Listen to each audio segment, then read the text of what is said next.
जय हिंद दोस्तों, कैसे हैं आप लोग। चलिए बहुत अच्छे होंगे। तो आज एक और बेहतरीन टॉपिक, एकदम बेहतरीन वाली टॉपिक, चलिए देखते हैं हम लोग क्या टॉपिक है। कक्षा 10 गणित पढ़िए, वही जो पेपर में आएगा।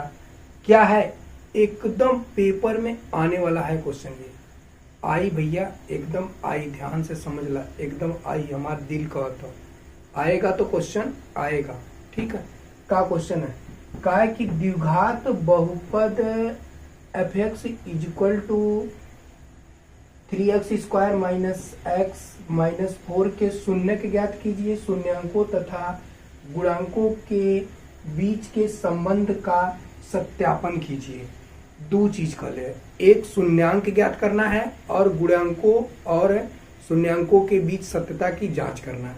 का करना है, दो चीज। तो पहले हम लोग क्या करते हैं, इसके शून्यांक ज्ञात करते हैं। क्या करते हैं, पहले शून्यांक ज्ञात करने के बाद ओकरे बाद क्या करना है, ओकरे बाद हम लोग आगे बढ़ते हैं। तो पहले हम लोग क्या करते हैं, शून्यांक ज्ञात करते हैं, पहले हल लिखते हैं। ठीक, तो पहले क्वेश्चन क्या है, 3x square minus x minus 4, ये हो गया। तो पहला काम होगा, ये इसके साथ क्या करेगा, गुणा करेगा। जब ये इसके साथ गुणा करेगा तो कितना हो जाएगा, 12 हो जाएगा। अब इस 12 का फैक्टर करेंगे, इस 12 का क्या करेंगे, फैक्टर करेंगे। जोड़ने और घटाने के बाद, जोड़ने और घटाने के बाद कितना मिलना चाहिए, इतना मिला। एक मतलब 4 का 3 में अगर गुणा करेंगे तो हमको कितना मिलना है, 12 मिल गया।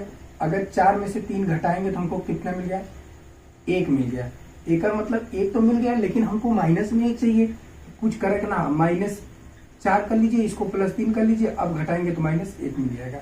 एक मतलब अब ये व्यवस्थित हो गया किस प्रकार से, 3x square minus 4x plus 3x minus 4। अब इस प्रकार सेटिंग हो गया कर, पहले के समझ ला, एक विशेष रूप से समझना बहुत जरूरी है। देखिए समझ नहीं पाएंगे तो काम गड़बड़ा जाएगा। ठीक है, चला देखा, पहला ये इसके साथ गुणा कर लिया तो 4 3 12 हो गया, 12 हमने लिख दिया। अब एक फैक्टर कर दिया, फैक्टर करने के बाद देखिए 4 3 12, एक फैक्टर कर लिया, 4 3 12। देखिए गुणा करने के बाद 12 गया, जोड़ने घटाने के बाद हमको -1 मिलना चाहिए। 1 x का मतलब -1x, तो हमने क्या किया, -1 हमने समझा। तो देखिए -4x और +3x, अगर इसमें से घटाएंगे तो कितना मिलेगा, -x मिल जाएगा। तो यहीं से देखिए -4x -4 और +3, इसको घटाएंगे तो -1 मिल जाएगा। एक मतलब इसका सेटिंग यही वाला बन रहा है। तो 3x square -4x plus 3x -4। अब इसमें से कॉमन बनाइए। अब इसमें से क्या करना है आपको, इन दोनों में से कॉमन बनाना है। तो इसमें से कॉमन क्या होगा, x कॉमन होगा। तो जब कॉमन होगा तो इनमें भाग देते हैं, तो यहाँ से क्या मिलेगा, 3x मिलेगा, माइनस यहाँ से क्या मिल जाएगा, 4 मिल जाएगा। ठीक, अब यहाँ से क्या कॉमन होगा, +1 कॉमन होगा। अब एक मिटा दी, चला एक हटा देते हैं। अब देखिए यहाँ से क्या होगा, +1 कॉमन होगा, तो यहाँ से भाग देंगे तो यहाँ से मिलेगा 3x माइनस 4, एक कोष्टक में हो गया। अब देखिए 3x माइनस 4 एक कोष्टक में, यहाँ भी 3x माइनस 4 एक कोष्टक में। एक लिख सकला 3x माइनस 4 एक कोष्टक में, और उसके बाद x + 1 एक कोष्टक में। अब यहाँ से हो जाएगा 3x माइनस 4 बराबर में 0 कर लेंगे, तो 3x बराबर कितना हो जाएगा, ये 4 हो जाएगा। तो यहाँ से x बराबर कितना मिल जाएगा, 4/3। एक थे शून्य, यही शून्य किसके रूप में, अल्फा के रूप में। एक मतलब अल्फा का मान कितना आ गया, 4/3 आ गया। एक मतलब एक शून्य निकल के आ गया। अब दूसरा का शून्य निकाल लीजिए,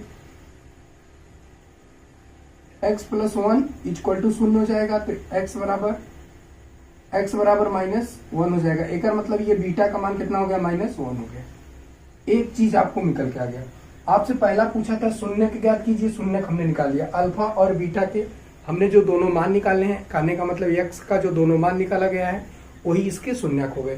तो एक थे x का मान 4/3 आला, तो इसको हमने अल्फा मान लिया, तो 4/3। एक थे ई मान आ गया, और दूसरा का x + 1 = 0, x बराबर -1, ये बीटा का मान। एक मतलब x का दूसरा का मान जो है ये दूसरा का शून्यक हो गया। एक मतलब अल्फा ये पहला शून्यक हो गया, बीटा जो है ये दूसरा शून्यक हो गया। एक मतलब दो चीज यहाँ से हमने निकाल लिया, एक अल्फा का मान, एक बीटा का मान निकाल लिया। तो शून्यक क्लियर हो गए, शून्यक में किसी को कोई दिक्कत नहीं है। चलो जब शून्यक निकल गया तो अब हम लोग को क्या करना है, गुणांकों और शून्यंकों के बीच सत्यता की जांच करना है। तो चलिए अब हम लोग पहले समीकरण लिखते हैं, 3x square minus x minus 4। इसमें हम लोग ax square plus bx plus c से तुलना करते हैं।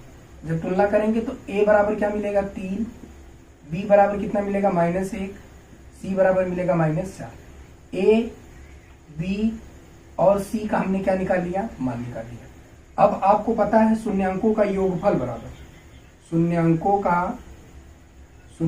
का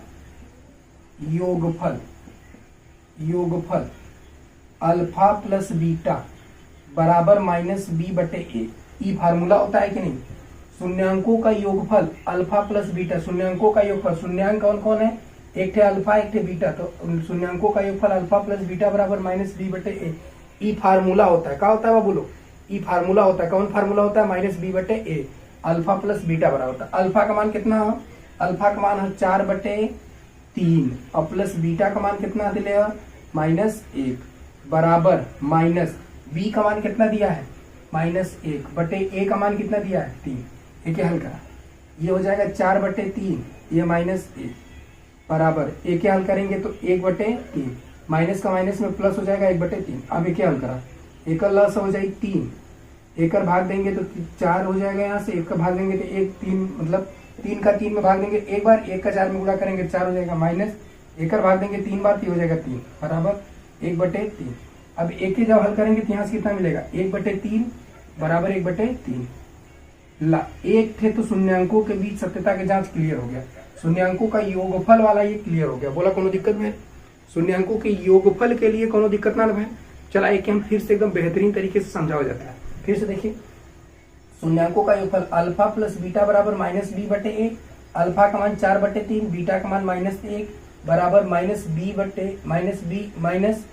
फार्मूला में और b का मान -1/3, a का मान मतलब 3 है, तो एक माइनस का माइनस में गुणा करेंगे तो 1/3 हो जाएगा। अब ये 4/3, देखिए ये 4/3 है, ये माइनस प्लस माइनस 1/1 और एक लॉस लेंगे तो 3 हो जाएगा, एक भाग देंगे तो 1 बार जाएगा और 1 का 4 में गुणा करेंगे 4 हो जाएगा, एक भाग करेंगे 3 बार जाएगा, 3 का 1 में गुणा करेंगे 3 हो जाएगा।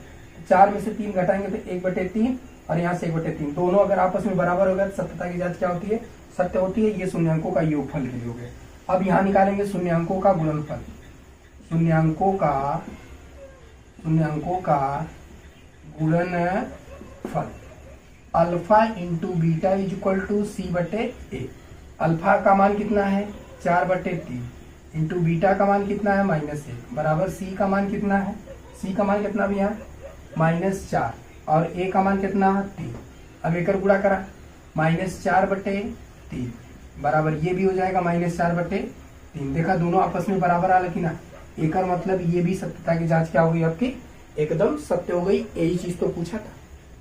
क्या नंबर में वाला प्रश्न है, सीधे 4 नंबर में वाला, एकदम बेहतरीन वाला क्वेश्चन 4 नंबर में दे की जाएगी। ठीक है भैया लोग, एकदम समझ ला, दिमागवा में घुसेर देने वाली बात के लिए ला, इनमें कोनो दिक्कत ना भैया। 4 नंबर का क्वेश्चन आवाला कि ना आई कि ना, एकदम फिक्स होने 4 नंबर में आई, कोनो दिक्कत ना भाई। तो चला एक ही उतार ला। चला तो आज के लिए बस इतना ही। Take care, bye bye, best of luck. चला फटाक से स्क्रीनशॉट मारा जल्दी से जल्द।